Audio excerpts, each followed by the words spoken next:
Bienvenidos hermanos a nuestro cuarto módulo de Teología Sistemática. Hoy empezaremos a hablar de neumatología, o sea, la doctrina del Espíritu Santo. Y hoy vamos a hablar de la persona del Espíritu Santo. Vamos a Dios en oración y luego entramos en nuestro tema. Bendito Dios, gracias Padre por esta bendición que es para nosotros poder expander nuestro conocimiento y nuestro entendimiento con tu ayuda de esta gran doctrina de la doctrina del Espíritu Santo. Llévanos, Señor, a puerto seguro, dirige nuestros pensamientos, ayúdanos a deshacernos de cualquier idea equivocada, preconcebida que podamos tener, y que sea tu Espíritu mismo de quien vamos a estudiar el que nos guíe en nuestra aventura de estudio juntos. En el nombre de Cristo. Amén. Bien, hermanos, vamos a ver la persona del Espíritu Santo.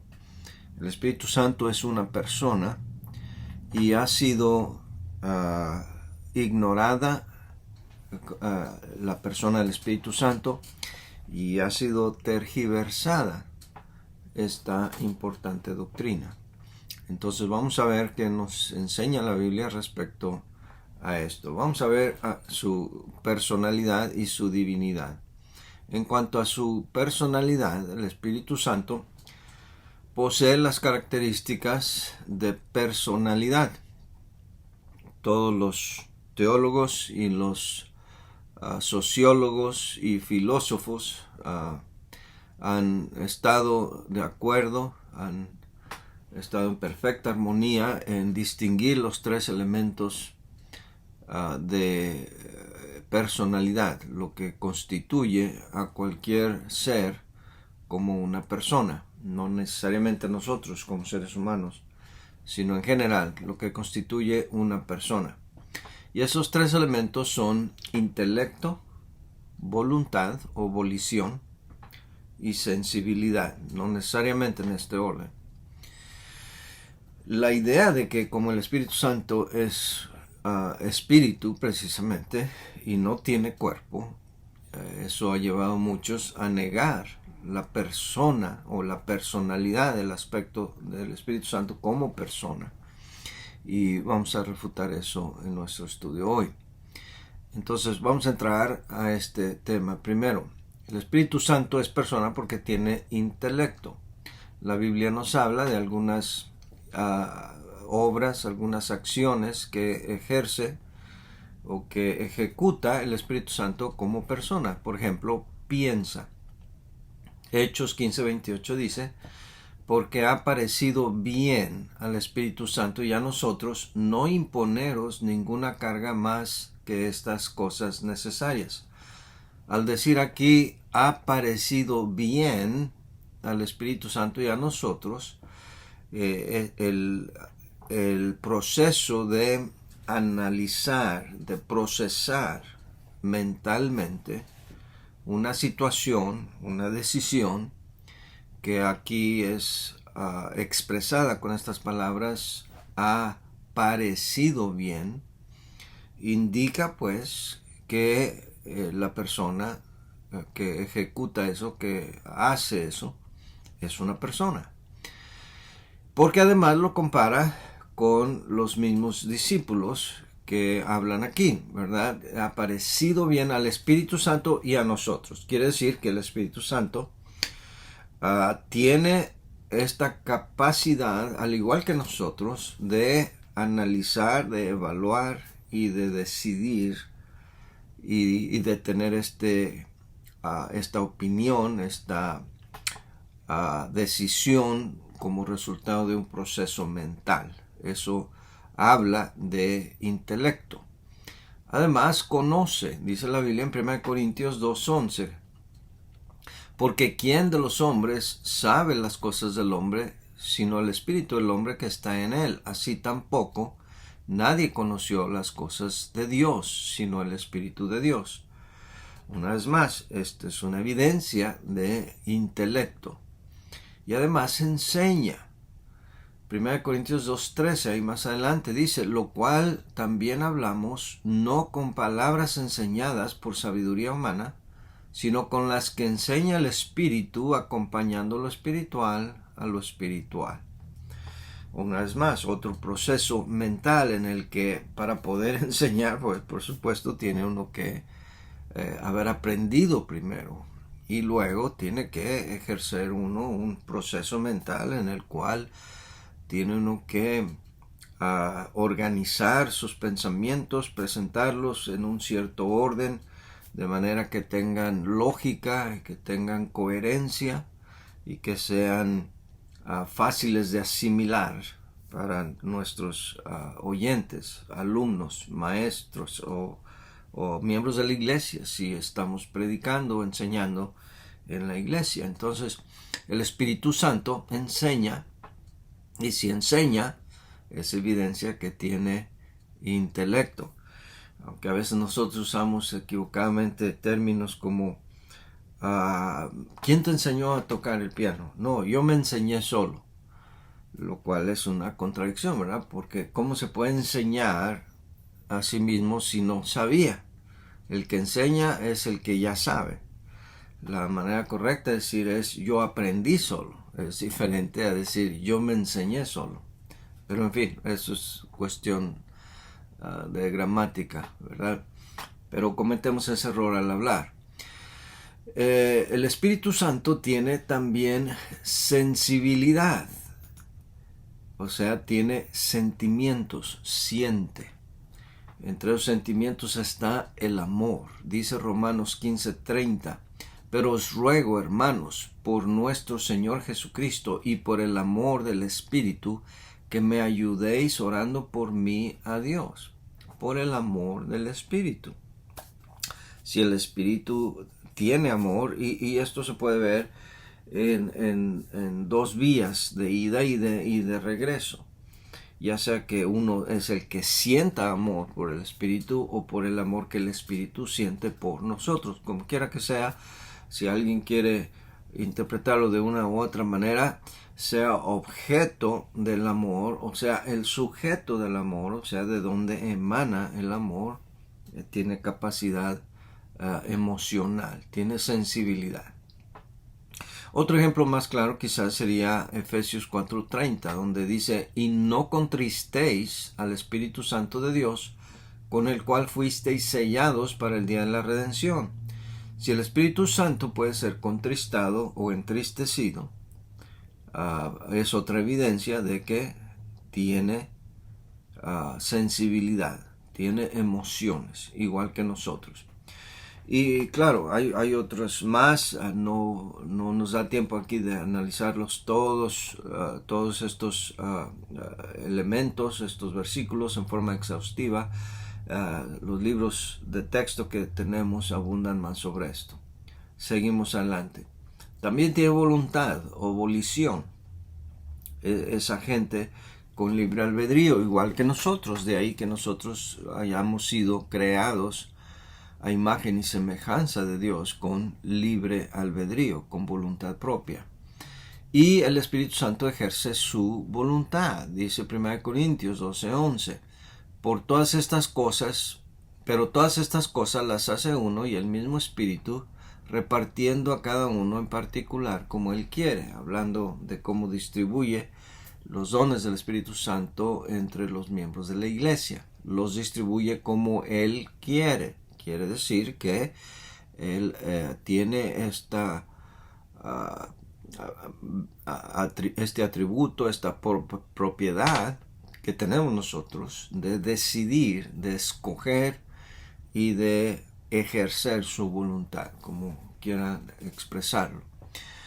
El Espíritu Santo, Él dirige, por ejemplo, al lugar a donde deben ir a predicar sus siervos.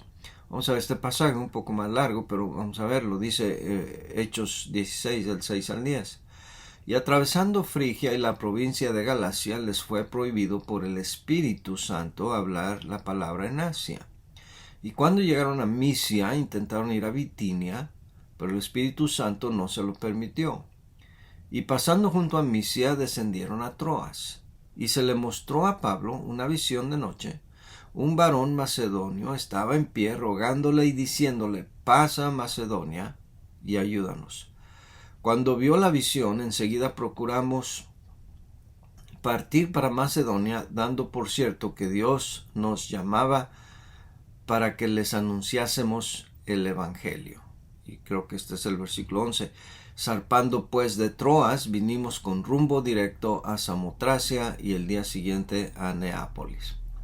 Pues bien, vemos desde el versículo 6 que dice que habiendo atravesado Frigia, la provincia de Galacia, el Espíritu les prohibió hablar la palabra en Asia. Aquí vemos la guianza del Espíritu Santo en estos siervos de Dios al lugar donde deberían de ir a predicar. Y hermanos, yo sé que la necesidad de predicar está en todas partes, pero debemos ser sensibles a la dirección del Señor. A veces queremos ir a donde nosotros queremos ir, cuando el Señor tiene otros planes, siendo que Él es el Señor de la mies. Él es quien debe dirigir. Por lo menos nosotros debemos dejarlo que Él dirija a donde nos quiere. Y nosotros afrontamos esto todo el tiempo cuando familiares nuestros en México nos dicen: pero ¿qué hacen allá tan lejos? Aquí también hay almas que salvar, aquí también hay iglesias, necesidad de iglesias para comenzar. Y es verdad, pero la verdad de las cosas es que desde que mi esposa y yo entregamos nuestra vida para servir al Señor, hemos querido hacer la voluntad de Dios y no la nuestra. Si por mí fuera, yo quisiera ir a empezar una obra en Hawái, ¿verdad? O en París, en un lugar exótico, hermoso, así, pero el Señor es el que llama y el Señor es el que dirige por su Espíritu Santo, y necesitamos ser más obedientes y más sensibles a su dirección. Ahora, hablando de lo que decía yo en mi introducción, no se necesita tener cuerpo para ser persona, y esto es bien sencillo de demostrar. Si yo pierdo un brazo, me amputan un brazo, o una pierna, o las dos piernas, o incluso las dos piernas y los dos brazos, ¿dejo de ser yo persona? No. Claro está que si me siguen mutilando, pierdo la vida y dejo de existir. Pero la parte física no es lo que me constituye a mí en una persona. De hecho, podemos ver gente que han quedado lisiados por algún accidente o alguna enfermedad que los ha atrofiado, como la esclerosis múltiple. Hemos visto cómo gente se amarga contra Dios, y aunque no tiene movilidad, podemos ver ese espíritu de rebeldía contra Dios por haber llegado a experimentar esa situación. Así que el cuerpo no tiene nada que ver con el hecho de que sea persona. El Espíritu Santo es persona. Mira lo que dice Juan 4:24. Dice: Dios es espíritu, y los que le adoran en espíritu y en verdad es necesario que adoren.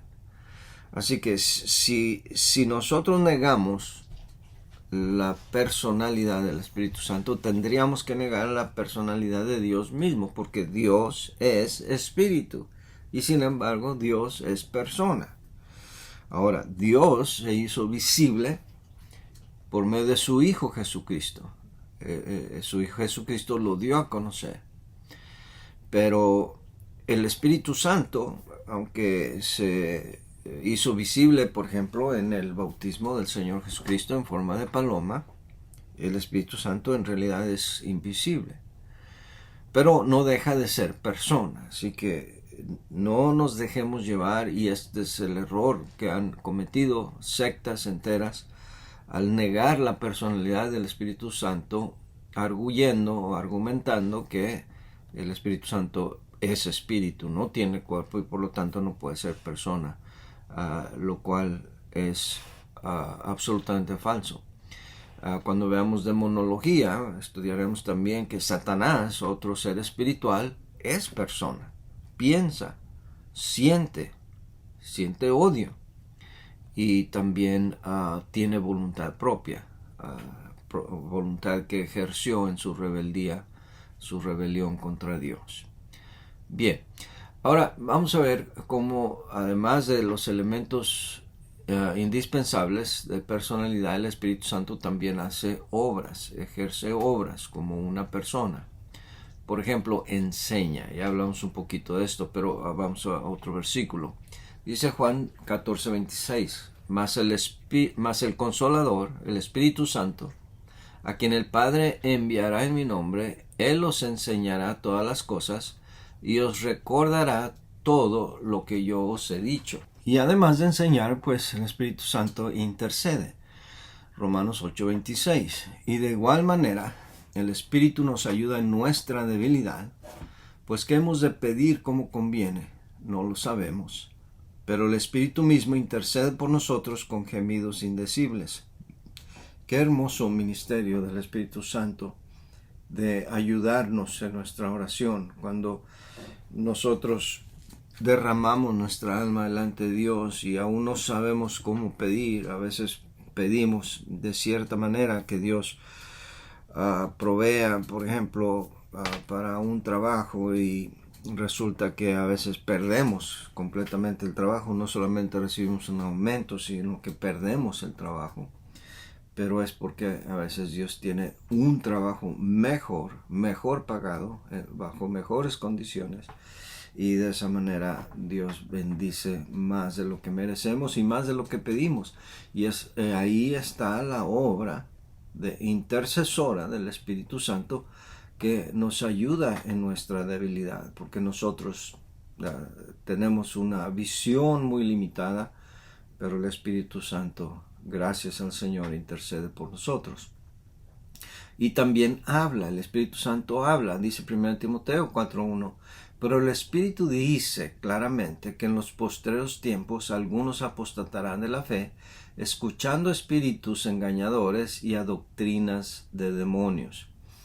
Todas estas sectas que surgen, que han salido enseñando doctrinas contrarias a la palabra de Dios, son espíritus engañadores, y el Espíritu Santo ya nos había advertido acerca de eso y dice claramente, aquí dice que habla, el decir implica hablar, de que en estos postreros tiempos así iba a pasar. Se multiplicarían los falsos profetas y habría espíritus y doctrinas de demonios. Así que no nos sorprendamos de eso.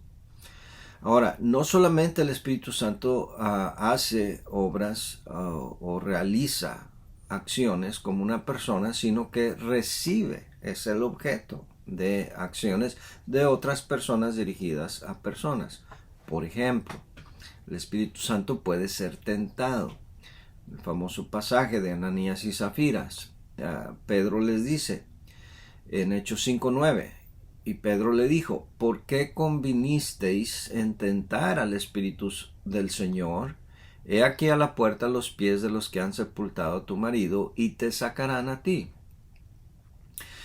También se le puede mentir, allí mismo en el pasaje, más atrasito, en Hechos 5:3 dice: y dijo Pedro, Ananías, ¿por qué llenó Satanás tu corazón para que mintieses al Espíritu Santo y sustrajeses del precio de la heredad? De modo que puede ser resistido, puede ser tentado, se le puede mentir, puede ser contristado. Ya vimos Efesios 4:30, no contristéis al Espíritu Santo de Dios. Y también, como acabo de decir, puede ser resistido. Hechos 7:51, el apóstol les reprende: duros de cerviz e incircuncisos de corazón y de oídos, vosotros resistís siempre al Espíritu Santo, como vuestros padres, así también vosotros.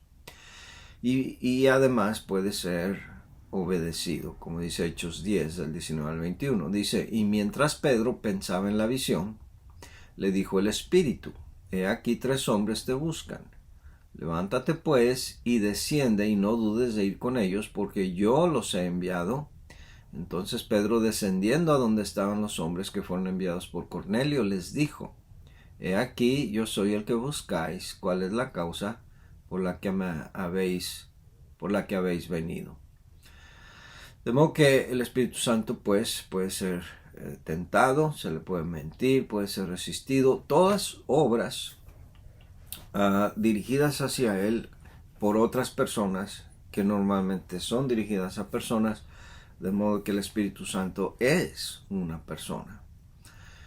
Ahora, en el siglo III surgió la doctrina, la herejía del sabelianismo, que era llamada patripacianismo en el occidente, que lo que decían es que el Señor Jesucristo no es otro más que Dios el Padre, y al inicio suena bien, pero que en realidad es la misma persona, la misma esencia, y que Dios el Padre sufrió en la persona de Cristo al asimilar, al transformar su esencia, o mejor dicho, sin transformar su herencia, siendo el Padre, pasó por los sufrimientos de Cristo, y de ahí esta herejía. Entonces, al ser el Hijo y el Padre el mismo, sin reconocer la diferencia de sus funciones dentro de la Trinidad, estas personas se veían acorraladas o orilladas pues a negar al Espíritu Santo, la tercera persona de la Trinidad. No había lugar para el Espíritu Santo, porque si Dios, quien es Espíritu, se convierte o solamente cambia de nombre, por así decirlo, para ser el Hijo, pues el Espíritu Santo no tiene cabida allí en esa transformación. De modo que negaban la personalidad del Espíritu Santo. Pero esta herejía del sabelianismo fue condenada ya desde el siglo III. En todas las otras controversias cristológicas de las que hemos visto, en la que se negaba alguna forma de la persona de Cristo Jesús, ya sea su divinidad, su personalidad o su unión hipostática y su relación con las otras personas de la Trinidad.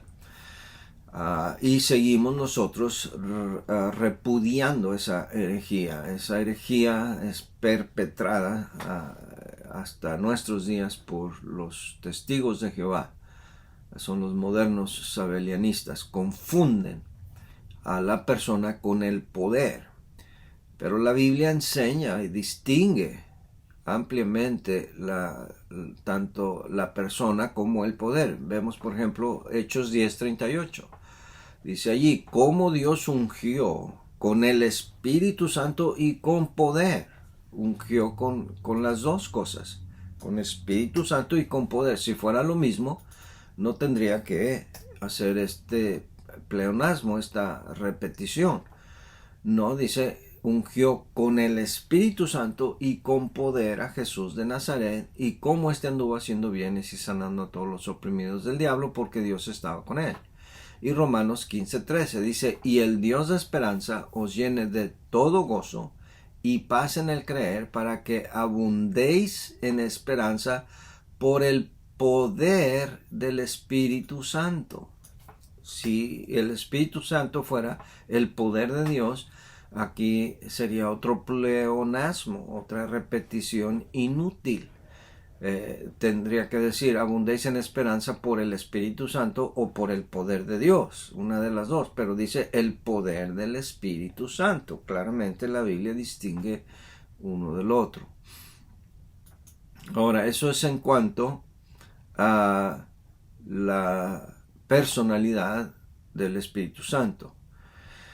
Aprendemos también algo de la persona del Espíritu Santo por las referencias a Él, por la manera como se habla de Él en las Escrituras. Por ejemplo, Él es llamado el Espíritu de Dios. En Mateo 3:16 dice, y Jesús, después que fue bautizado, subió luego del agua, y aquí los cielos le fueron abiertos, y vio al Espíritu Santo, al Espíritu de Dios, que descendía como paloma y venía sobre él. Se le llama Espíritu de Dios, se le llama Espíritu de Jehová, Isaías 11:2, y reposará sobre él el Espíritu de Jehová, Espíritu de sabiduría y de inteligencia, Espíritu de consejo y de poder. Y mira, este versículo nos puede ayudar a probar los puntos anteriores: inteligencia, espíritu de consejo, poder. Ahí está la diferencia entre el poder y la persona. Espíritu de conocimiento, temor de Jehová, etc. Pero también se le llama Espíritu de Jehová Dios, para que no quede duda de qué clase de espíritu es. Es Isaías 61:1. El Espíritu de Jehová el Señor está sobre mí, porque me ungió Jehová, me ha enviado a predicar buenas nuevas a los abatidos, a vendar a los quebrantados de corazón, a publicar libertad a los cautivos y a los presos apertura de la cárcel. Ustedes recuerdan cómo el Señor Jesucristo en la sinagoga leyó este pasaje de Isaías y dijo que se acababa de cumplir esa escritura en su presencia. Bueno, aquí está. Solo que en Lucas le llama Espíritu del Señor, mientras que en Isaías dice el Espíritu de Jehová. Vamos a leer el versículo y luego damos una explicación acerca de eso. Dice Lucas 4:18, el Espíritu del Señor está sobre mí, por cuanto me ha ungido para dar buenas nuevas a los pobres, me ha enviado a sanar a los quebrantados de corazón, a pregonar libertad a los cautivos y vista a los ciegos, a poner en libertad a los redimidos. ¿Por qué dice aquí en Lucas, siendo cita del Antiguo Testamento, el Espíritu del Señor, mientras que en el Antiguo Testamento dice el Espíritu de Jehová? Muy buena pregunta. Bueno, primero hay que recordar que el Antiguo Testamento está escrito en hebreo. El nombre de Dios, que es Jehová, está en hebreo. Los testigos de Jehová, indebidamente y sin ninguna autoridad lingüista ni teológica, han traducido Jehová como el nombre de Dios en el Nuevo Testamento, siendo que el Nuevo Testamento fue escrito en griego, sin ninguna autoridad, sin ningún derecho legal, teológico de ningún otro. Han impuesto su voluntad caprichosa en el Nuevo Testamento, poniendo el nombre de Jehová por todo el Nuevo Testamento, donde son referencias de Cristo Jesús a el Dios del Antiguo Testamento, que es Jehová, lo cual por supuesto contraviene sus doctrinas. Pero nosotros, aunque entendemos que el Espíritu del Señor es el Espíritu de Jehová, no tenemos ninguna duda de eso, tenemos que entender de dónde viene esto. Cuando el Antiguo Testamento se tradujo en la famosa versión de los 70, la Septuaginta, en vez de traducir Jehová o transliterarlo, los traductores de la Septuaginta decidieron, por respeto a los judíos mismos que no se atrevían a pronunciar el nombre de Dios, y en vez de pronunciar el nombre de Dios, utilizaban el nombre en hebreo Adonai, que quiere decir Señor, pero con las vocales de Jehová. Cuando los judíos veían eso, sabían que se refería a Jehová, pero por reverencia y respeto al nombre de Jehová, al nombre de Dios, no decían Jehová, decían Adonai, pero con las vocales de Jehová. Pero ellos sabían que se refería a Jehová. Bueno, al vertir la versión hebrea al griego en la Septuaginta, tradujeron ellos como Señor, Adonai, que es Señor, Y por eso todas las referencias que encontramos en el Nuevo Testamento que se refieren a Jehová del Antiguo Testamento aparecen como Señor en el Nuevo Testamento, porque citaban en la mayor parte de la Septuaginta, no siempre, pero en la mayor parte, pero este es un claro ejemplo donde sí citaban de la Septuaginta. Bien, también se le llama al Espíritu Santo Espíritu de verdad. Juan 15:26 dice, pero cuando venga el Consolador, a quien yo os enviaré del Padre, el Espíritu de verdad, el cual procede del Padre, Él dará testimonio acerca de mí. Se le llama el Espíritu de su Hijo. Gálatas 4:6 dice, y por cuanto sois hijos, Dios envía a vuestros corazones el Espíritu de su Hijo, el cual clama, Abba Padre. Se le llama espíritu de adopción, Romanos 8:15, pues no habéis recibido el espíritu de esclavitud para estar otra vez en temor, sino que habéis recibido el espíritu de adopción, por el cual clamamos Abba Padre otra vez. Se le llama Espíritu Santo, que es el nombre con el que es más comúnmente conocido, Salmo 51:11, y se le llama el Consolador, que es el Paracleto. La palabra Paracleto quiere decir alguien que es llamado al lado de alguien más para confortar y consolar. Ese es el trabajo del Paracleto o el Espíritu Santo. Juan 14:16. Bien, eso es en cuanto a la persona del Espíritu Santo. Vamos a hablar ahora de su deidad, aunque ya se trató este tema en amplitud al tratar la Trinidad, pero vamos a enfocarnos específicamente al Espíritu Santo.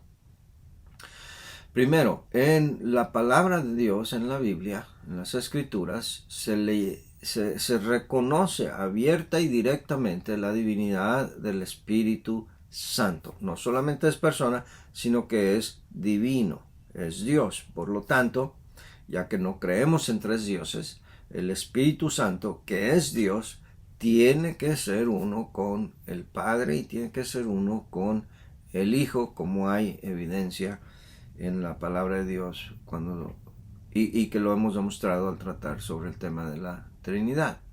Pero vamos a ver algunos de estos ejemplos. Al Espíritu Santo se le llama Dios clara y directamente. Por ejemplo, en 2 Samuel 23, versículos 2 y 3. Dice ahí, el Espíritu de Jehová ha hablado por mí y su palabra ha estado en mi lengua. Versículo 3. El Dios de Israel ha dicho, me habló la roca de Israel, habrá un justo que gobierne entre los hombres, que gobierne en el temor de Dios. Ahora, para apreciar esto un poco mejor, necesitamos entender la poesía hebrea. La poesía hebrea tiene diferentes maneras de expresarse poéticamente. En español y en inglés y en otros idiomas, la poesía se busca que las últimas palabras de cada verso terminen de tal manera que rimen, ¿verdad? Rimen en su terminación, como por ejemplo el soneto al crucificado. No me mueve mi Dios para quererte, el cielo que me tienes prometido, ni me mueve el infierno tan temido para dejar por eso de ofenderte, etcétera, etcétera. La rima está al final de los versos, de las líneas. En la poesía hebrea no es así. La rima está en ideas, en conceptos. De manera que aquí cuando dice el Espíritu de Jehová ha hablado por mí, y luego en el siguiente versículo repite la idea, el Dios de Israel ha dicho, entendemos entonces que esta es una repetición de la idea y por lo tanto en un versículo se refiere al Espíritu de Jehová, que es una persona, pero en el siguiente versículo se le refiere a él o se dirige a él como Dios de Israel. Por lo tanto, la única conclusión lógica aquí es que el Espíritu de Jehová es el Dios de Israel. No hay otra manera de concluir eso. También en el Nuevo Testamento es citado como Dios cuando Dios hablaba en el Antiguo Testamento. Este es un estudio muy, muy interesante y muy fascinante. Vamos a ver un par de ejemplos. Por ejemplo, en 1 Pedro 3:20 leemos: los que en otro tiempo desobedecieron, cuando una vez esperaba la paciencia de Dios en los días de Noé, mientras se preparaba el arca, en la cual pocas personas, es decir, 8, fueron salvadas por agua. Entonces aquí Pedro habla de la paciencia de Dios. Pero en Génesis 6:3 dice: y dijo Jehová, no contenderá mi espíritu con el hombre para siempre. Esta es una referencia al espíritu de Jehová, mientras que Pedro dice que es la paciencia de Dios. Otro ejemplo, Hechos 28:25 dice: y como no estuviesen de acuerdo entre sí, al retirarse les dijo Pablo esta palabra: bien habló el Espíritu Santo por medio del profeta Isaías a nuestros padres diciendo, etcétera, etcétera. Esta es una referencia a Isaías 6:8-10, cuando dice: después oí la voz del Señor que decía: ¿a quién enviaré y quién irá por nosotros? Esta es la cita a la que hacía referencia Pablo en Hechos 28. En una dice que habló el Espíritu Santo, y en el pasaje original del Antiguo Testamento dice que era la voz del Señor.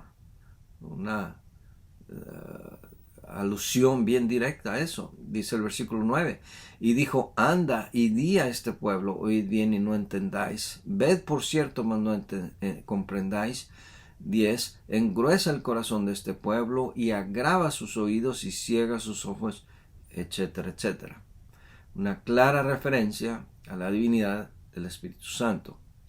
Otro ejemplo, Hebreos 3, del 7 al 9. Dice: por lo cual, como dice el Espíritu Santo, si oyereis hoy su voz, no endurezcáis vuestros corazones como en la provocación en el día de la tentación en el desierto, donde me tentaron vuestros padres, me probaron y vieron mis obras 40 años. Esta es una referencia a el Antiguo Testamento, que es en este caso Salmo 95, 7 al 11. Allí leemos: porque Él es nuestro Dios, nosotros el pueblo de su prado y ovejas de su mano. Si oyereis hoy su voz, no endurezcáis vuestro corazón como en Meriba, como en el día de Masá.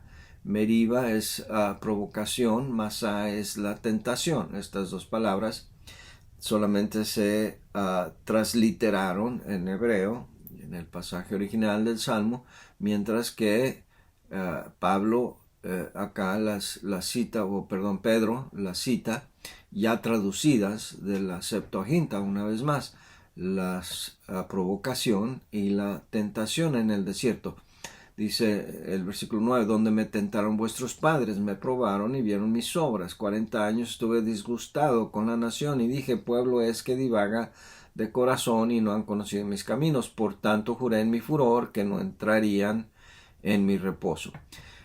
Pero volvamos al versículo 7. Dice: porque Él es nuestro Dios y nosotros ovejas de su prado, y nosotros el pueblo de su prado y ovejas de su mano. Si oyereis hoy su voz, ¿la voz de quién? La voz de nuestro Dios. Mientras que en Hebreos dice que el que habló fue el Espíritu Santo. Bien, ahora, a Él también se le atribuyen los atributos divinos igual que a las otras personas de la Trinidad. Y no tenemos tiempo de ver todos los atributos divinos, pero vamos a ver los principales. Por ejemplo, omnisciencia. Hay muchos pasajes, pero vamos a escoger uno. 1 Corintios 2, 10 y 11 dice: pero Dios nos las reveló a nosotros por el Espíritu, porque el Espíritu todo lo escudriña aún lo profundo de Dios. Porque ¿quién de los hombres sabe las cosas del hombre, sino el Espíritu del hombre que está en él? Así tampoco nadie conoció las cosas de Dios, sino el Espíritu de Dios. Ya hicimos referencia a este versículo, pero qué interesante aquí que dice: ¿quién conoce al Espíritu de Dios, sino el Espíritu de Dios. ¿Quién conoce las cosas de Dios sino el Espíritu de Dios? Y Dios es infinito y Dios es omnisciente, de modo que si el Espíritu Santo conoce las cosas de Dios, el Espíritu Santo tiene que ser omnisciente. También es omnipresente y se ve, también es omnipotente y se ve en obras tales como la creación. Job reconoce, Job 33:4, el Espíritu de Dios me hizo y el soplo del Omnipotente me dio vida. Y este es un juego de palabras muy interesante porque la palabra espíritu es la misma palabra que se encuentra en Génesis 2:7 cuando dice que Dios sopló en el hombre aliento de vida y fue el hombre un ser viviente. La palabra es ruach, que quiere decir tanto viento como espíritu, igual que en griego. En griego la palabra neuma o neumatos quiere decir viento y quiere decir espíritu. De ahí la ilustración que usa el Señor Jesucristo en Juan 3, dice que el viento sopla y oye su sonido, pero no sabes de dónde viene ni a dónde va. Así es todo aquel que es nacido del Espíritu. O sea, el viento con el Espíritu, lo espiritual con lo espiritual. Ahí está un juego de palabras que se pierde en la traducción. Bueno, aquí en Job 33:4 está diciendo el soplo, el Espíritu, el aliento de Dios me hizo y el soplo del Omnipotente me dio vida. Aquí vemos otra vez la rima poética hebrea en este versículo. Vemos también en la inspiración de las Escrituras. Ya conocemos bien estos versículos. Toda Escritura es inspirada por Dios y útil para redarguir, para instruir, para corregir, para instruir en justicia, etcétera, etcétera. Y vamos a hablar en uno de los módulos más adelante, vamos a hablar específicamente de la obra de inspiración del Espíritu Santo. Tenemos que verlo eso en mayor detalle. En cuanto a la encarnación de Cristo, en Mateo 1:20 dice, y pensando él en esto, he aquí un ángel del Señor le apareció en sueños y le dijo, José, hijo de David, no temas recibir a María tu mujer, porque lo que en ella es engendrado del Espíritu Santo es. Y qué importante en la doctrina de la encarnación y la concepción virginal, el nacimiento virginal de Cristo. Cristo no podía tener un padre físico porque hubiera heredado la naturaleza pecaminosa del hombre, pero recibió la humanidad sin la simiente del hombre, sin la semilla del hombre, y tenía que hacerlo por la mujer, a través de María solamente, de modo que lo que de ella se engendró fue un ser que era todo Dios y todo hombre, como ya hemos explicado, pero gracias al Espíritu Santo. La encarnación no se hubiera podido llevar a cabo sin el Espíritu Santo. La redención y por supuesto la resurrección de Cristo, como vemos en Romanos 8:11. Y si el Espíritu de aquel que levantó de los muertos a Jesús mora en vosotros, el que levantó de los muertos a Cristo Jesús, vivificará también vuestros cuerpos mortales por su Espíritu que mora en vosotros. De ahí que la victoria en la vida cristiana depende si nosotros creemos que este mismo Espíritu que levantó de los muertos a Jesús es el que puede vivificar también nuestros corazones. Por eso, hermanos, la vida cristiana no es un esfuerzo natural en el que yo me tengo que esforzar por agradar a Dios. Más bien es una rendición constante, diaria al Espíritu de Dios para que Él, que resucitó de los muertos a Jesús, vivifique mi espíritu, me habilite, me capacite para yo, si ando en el Espíritu, poder andar viviendo, agradando a Dios. Por eso Romanos dice, andad en el Espíritu y no satisfagáis. Y alguien ha traducido ahí, y no satisfaceréis los deseos de la carne. Bien, muy interesante en la vida cristiana esto. Y por supuesto el Espíritu Santo es omnipresente. Uno de los mejores pasajes, lindos pasajes, el Salmo 139, donde se habla, por cierto, de todos estos atributos de Dios, su omnipotencia, su omnipresencia y su omnisciencia.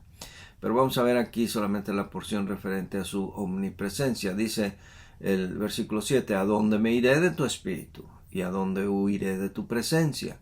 Si subiere a los cielos, allí tú estás. Si en el Seol hiciere mi estrado, he aquí, allí tú estás. Si tomare las alas del alba y habitar en el extremo del mar, aún allí me guiará tu mano y me asirá tu diestra. Si dijere, ciertamente las tinieblas me encubrirán, aún la noche resplandecerá alrededor de mí. Aún las tinieblas no encubren de ti, las noches resplandece como el día, lo mismo te son las tinieblas que la luz. No es que Dios nos alcance a donde quiera que vayamos, es que Dios está. Y aquí hace referencia al Espíritu Santo. El Espíritu de Dios está en todas partes. No hay lugar de donde nos podamos esconder de Él. Eso nos debe hacer pensar cuando a veces al pecar miramos alrededor si hay alguien que nos conozca, que no, nos vaya a sorprender en nuestro pecado, como Moisés cuando mató al egipcio, miró para acá, miró para allá, a ver si no lo miraban, y mató al egipcio. Pero al otro día se dio cuenta que hubo alguien, además de Dios, que lo había visto. De igual manera nosotros no podemos escondernos en ningún lado de la presencia de Dios. También tiene eternidad. Hebreos 9:14 le llama cuanto más la sangre de Cristo, el cual mediante el Espíritu eterno, otro calificativo para el Espíritu de Dios. Por lo tanto tiene eternidad. Y si Dios es eterno y es el Espíritu de Dios, el Espíritu Santo tiene que ser eterno. Es santo. En su oración de penitente de David, en Salmo 51:11, dice, no me eches de delante de ti, no quites de mí tu Santo Espíritu. En su tristeza, no quería ser abandonado David, y hay mucho que decir de esto, no me voy a meter en este asunto ahora de la pérdida de la salvación. Algunos quieren señalar aquí que David perdió su salvación.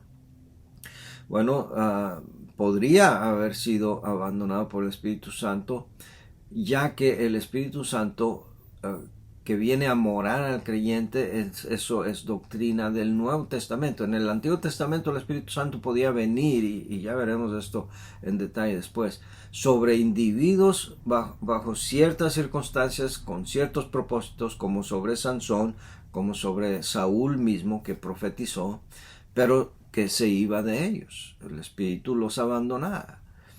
Eso no ocurre en el Nuevo Testamento. Cuando el Espíritu Santo viene, mora y sella a los creyentes del Nuevo Testamento, como vamos a ver, todo esto en detalle, pero no en el Antiguo Testamento. También se le llama, otro atributo del Espíritu Santo es que es el Espíritu de bondad. Nehemías 9:20, y enviaste tu buen espíritu para enseñarles, y no retiraste tu maná de su boca, y agua les diste para su sed. Ahora, el Espíritu Santo está asociado con las otras personas de la Trinidad como coigual con Dios el Padre y con Dios el Hijo. Vamos a ver algunos ejemplos en el ministerio terrenal de Cristo. Aquí otra vez una referencia del Antiguo Testamento a la persona del Señor Jesucristo. Isaías 48:16, acercaos a mí, oíd esto. Desde el principio no hablé en secreto, desde que eso se hizo, allí estaba yo, y ahora me envió Jehová, el Señor y su Espíritu.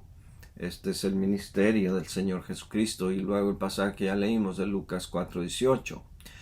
En la obra de regeneración y santificación del creyente. obra el Espíritu Santo. Vamos a ver un solo versículo aquí, aunque se podrían ver varios. Hebreos 9:14. Cuanto más la sangre de Cristo, el cual mediante el Espíritu Eterno se ofreció a sí mismo sin mancha a Dios, limpiará vuestras conciencias de obras muertas para que sirváis al Dios vivo. En la capacitación del cristiano al habilitarlo para la obra, Romanos 12, el 6 al 8, de manera que teniendo diferentes dones, según la gracia que nos es dada, si el de profecía, úsese conforme a la medida de la fe, o si de servicio en servir, el que enseña en la enseñanza, el que exhorta en la exhortación, el que reparte con liberalidad, el que preside con solicitud, el que hace misericordia con alegría. De hecho, los dones para el ministerio de los que habla Efesios 4, 11, también son por el Espíritu Santo, aunque ahí dice claramente que Cristo subió a lo alto y llevó cautiva la cautividad y dio dones a los hombres. Cristo dio los dones, pero a través del Espíritu Santo. El don de los apóstoles, profetas, evangelistas, pastores y maestros son dones que vienen de Dios, y nadie debería entrar al ministerio de no sin asegurarse que tiene el don y el llamado de Dios, del Espíritu Santo en este caso.